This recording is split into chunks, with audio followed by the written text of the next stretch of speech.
살아 역사하시는 우리 만왕의 왕 되신 하나님을 찬양합니다. 예수님의 이름으로 오늘도 소망 되신 주님을 바라볼 때 성령 하나님께서 우리를 붙드시고 우리 이 삶 가운데 하나님의 풍성한 삶으로 인도해 주실 것입니다. 우리 주님 바라보며 이 아침 함께 시작하길 원합니다. 12월 1일 수요일 아침 예배 성삼위 하나님께 올려드립니다. 우리 다 함께 사도신경으로 신앙을 고백하며 이 아침을 시작하기 원합니다.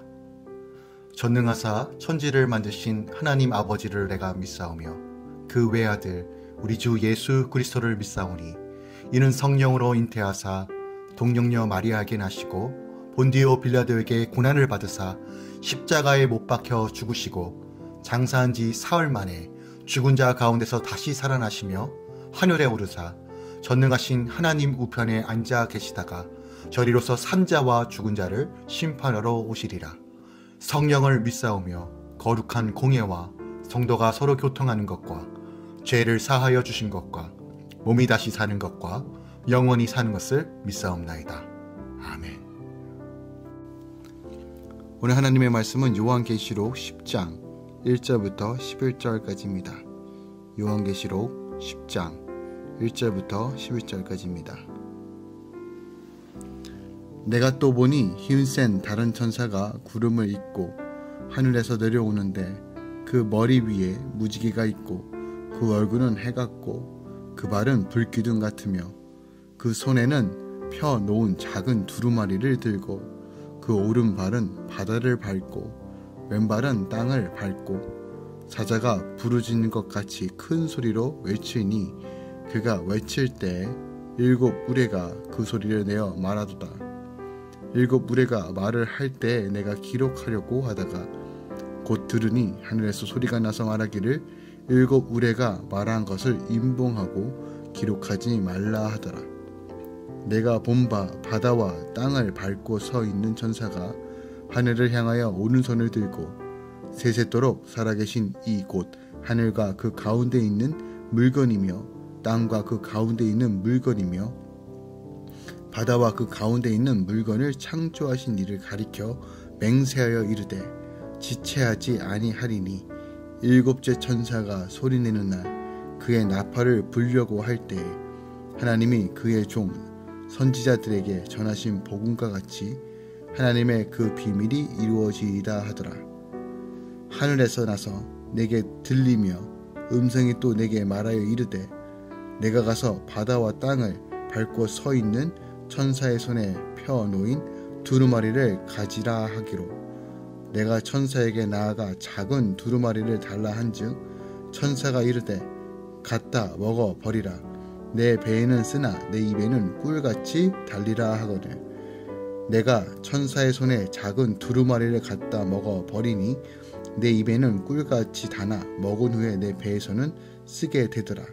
그가 내게 말하기를 내가 많은 백성과 나라와 방언과 임금에게 다시 예언하여야 하리라 하더라. 아멘. 하나님의 말씀입니다.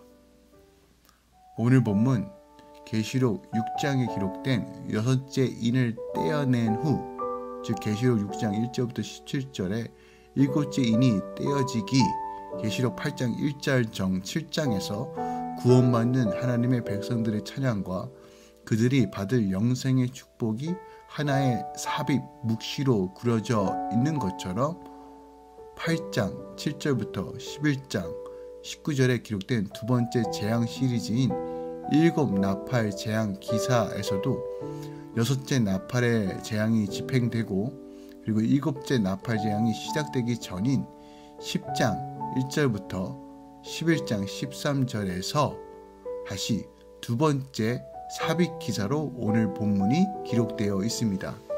이 두 개의 삽입 묵시 중 오늘 본문은 첫 번째 것으로 작은 책을 가진 힘센 천사에 관한 내용이 담겨져 있습니다. 여섯째 인 환상과 일곱째 인 환상 사이에 있던 삽입 묵시의 그 배경이 하늘이며 하나님의 맹렬한 심판의 와중에 하나님의 백성 곧 교회가 어떻게 보존되는가에 대한 의문에 대한 답변이라면 오늘 본문은 6째 나팔 환상과 7째 나팔 환상 사이에 삽입 묻히는 그 배경이 지상이며 9장 21절에서 또 그 살인과 복술과 음행과 도둑질을 회개하지 아니하더라라는 그 언급이 어떤 과정을 거쳐 11장 13절에 그때 큰 지진이 나서 성 10분의 1이 무너지고 지진에 죽은 사람이 7천이라 그 남은 자들이 두려워하여 영광을 하늘의 하나님께 돌리더라라는 언급으로 전환되는지를 보여주고 있습니다. 그러니까 말하자면요, 이러한 삽입 묵시는 종말의 교회의 역할이 무엇인지에 대한 분명한 답변을 기술하고 있다는 것을 우리가 확인해 볼 수 있어요. 즉 오늘 본문을 작은 재 그리고 내일 본문인 두 짐승에 대한 환상은 교회의 복음 증거 사명을 상징하고 있다는 것이죠. 오늘 본문의 절별도 조금 더 살펴보도록 하겠습니다. 먼저 1절부터 4절은 작은 책을 가진 한 힘센 천사의 등장과 그가 등장하면서 외칠 때 그 들은 것을 기록하지 말고 임봉할 것을 명령한 사실이 기록되어 있고요. 5절부터 7절은 7째 나팔을 불 때 하나님의 비밀이 성취될 것을 천사의 선포를 통해서 보여주고 있습니다. 또한 8절부터 11절은 요한이 천사로부터 작은 책을 받아 먹은 사실이 기록되어 있어요. 오늘 본문은 7째 나팔 재앙이 몰고 오는 7 대접 재앙이 반드시 집행될 것이라는 것과 그 예언의 말씀을 직접 받은 요한에게 받은 그 말씀을 세상에 전할 것을 명령하는 내용이 담겨져 있으며 또한 이제까지의 재앙은 하나님의 주권적인 계획에 의해 내려진 것임을 보여줌으로써 회개의 시간이 얼마 남지 않았음을 경고하는 매우 중요한 역할을 하고 있습니다. 오늘 본문 말씀을 통해서 우리가 다시 한번 깊이 묵상해 볼 내용들이 무엇이 있을까요? 첫 번째로 본문은 최후 심판 가운데서도 하나님은 그의 백성을 지키시며 자비를 베푸신다는 내용을 여전히 선포하고 있다는 것이죠. 1절을 보면 한 힘센 천사가 구름을 입고 하늘에서 내려왔다라고 합니다. 여기에 등장한 힘센 천사는 하나님의 백성을 보호하고 하나님의 말씀이 하나님의 백성들 가운데 굳건히 보존될 수 있도록 사역하는 임무를 맡은 천사입니다. 또한 이 천사는 하나님의 심판이 임박했음을 알리는 중요한 사명을 띠고 있기도 합니다. 그는 7인 재앙과 6차례나 걸쳐 선포된 나팔 재앙으로 인해 최후 심판에 대한 공포가 고조되고 있는 시점에 나타났습니다. 그리고 이하의 본문의 내용을 보면 그는 과거와 미래에 있는 모든 심판이 절대 우연히 일어나는 것이 아닌 하나님이 계획에 의한 것이며 그것이 일단 시작되고 나면 급박하게 진행될 것이라는 사실을 선포하였습니다. 이 천사는 구름을 입고 하늘에서 내려오고 있는데 머리 위에 무지개, 얼굴은 해 같고 그 발은 불기둥 같았습니다. 구름은 성경에서 하나님의 현현을 관여하여 표현할 때 자주 사용하던 표현이며 이는 하나님의 신적 영광을 입고 나타났음을 보여주고 있어요. 머리에는 무지개가 있고 얼굴이 해 같음은 하나님의 거룩과 영광스러움을 의미하며 발이 불기둥 같음은 흔들림 없는 하나님의 영광과 권능을 의미합니다. 결국 힘센 천사는 하나님이 맡겨주신 사역에 합당한 능력을 하나님께로부터 부여받아 내려온 천사라고 할 수 있어요. 그래서 이 천사의 등장은 모든 사람들에게 공포와 두려움의 대상이 될 수밖에 없다는 것이죠. 하지만 우리 주 예수 그리스도를 믿는 자들에게는 이 천사는 여전히 소망입니다. 특히 사도 요한은 구름을 입고 하늘에서 내려오는 천사의 모습을 묘사하면서 그 머리 위에 무지개가 있다라고 말합니다. 무지개는 하나님께서 노아와 맺은 언약의 징표로서 하나님의 자비를 상징합니다. 죄악이 세상에 가득 찼던 시절에 하나님은 패역한 인간들을 대홍수를 통해 심판하셨습니다.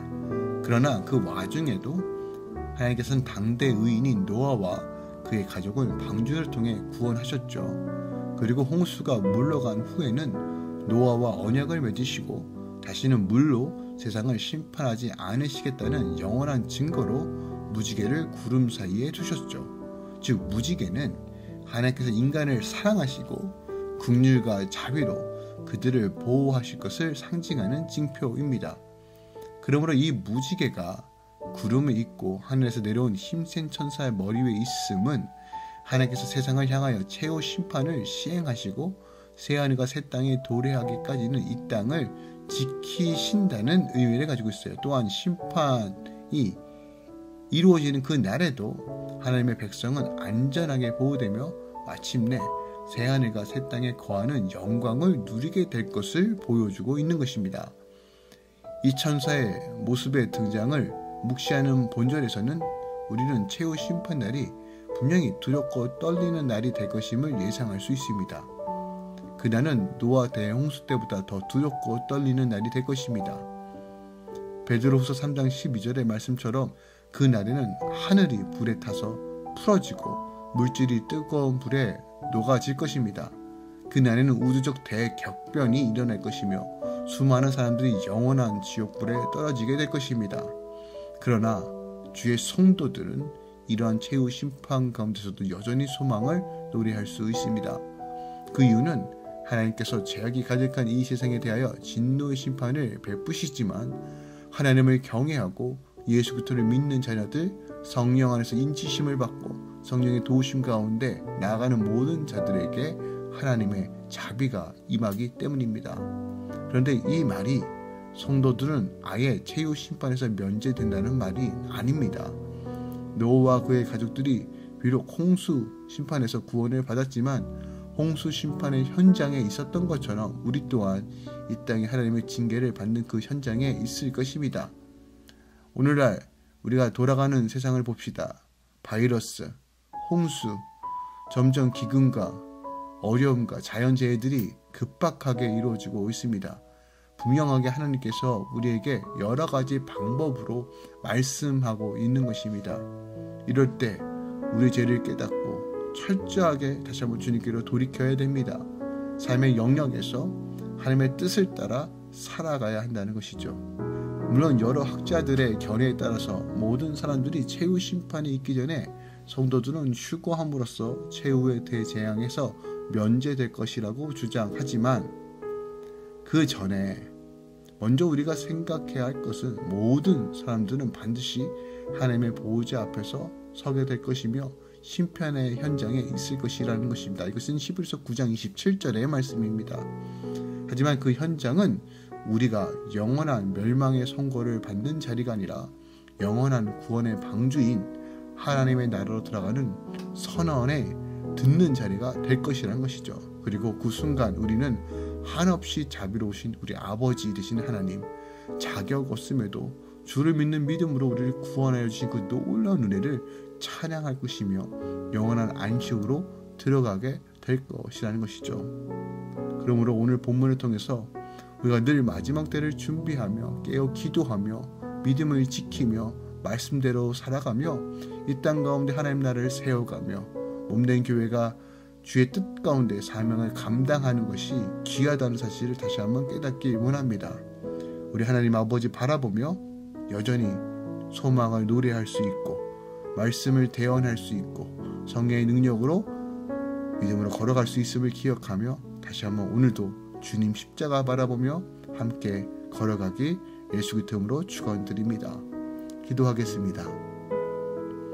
사랑하는 주님 감사합니다. 오늘 이 삽입 기사를 통해서 다시 한번 하나님께서 심판을 명하시지만 그 가운데 함께 자비를 베푸신다는 이 예언의 말씀을 봅니다. 주님, 우리가 예수를 믿는 믿음으로 이 마지막 때를 준비하며 깨어 나아가는 삶 살기 원합니다. 약속에 충실하시고 언약에 신실하신 하나님, 이 세상이 끝이 올 것이고 몸된 교회와 성도들은 이것을 준비하며 예수 그리스도의 이름을 증거해야 될 사명이 있음을 기억합니다. 하나님, 주의 자비와 그 은혜를 힘입어 오늘도 주께서 부르신 그 영역에서 다시 한번 하나님의 영광이 드러날 수 있도록 성령 하나님 붙들어 주시옵소서. 더 나아가 이 땅의 뜻을 바라보며 의지하는 삶이 아니라 예수 그리스도의 이름과 성령의 능력 안에서 오늘도 함께 소망하며 찬양하며 하나됨을 추구하며 주님께서 주신 명령을 따라 살아가게 하여 주시옵소서. 이제는 우리 주 예수 그리스도의 은혜와 우리 하나님 아버지의 놀라우신 사랑과 성령님의 내주셨던 충만 역사하심이 오늘도 마지막 때를 바라보며 두려움과 떨림이 아닌 소망으로 믿음으로 선포하며 하나님 나라를 사모하며 믿음으로 걸어가는 모든 주의 성도들 가운데, 할렐루야 모든 공동체 가운데 이제부터 영원까지 함께 있을지어다. 아멘.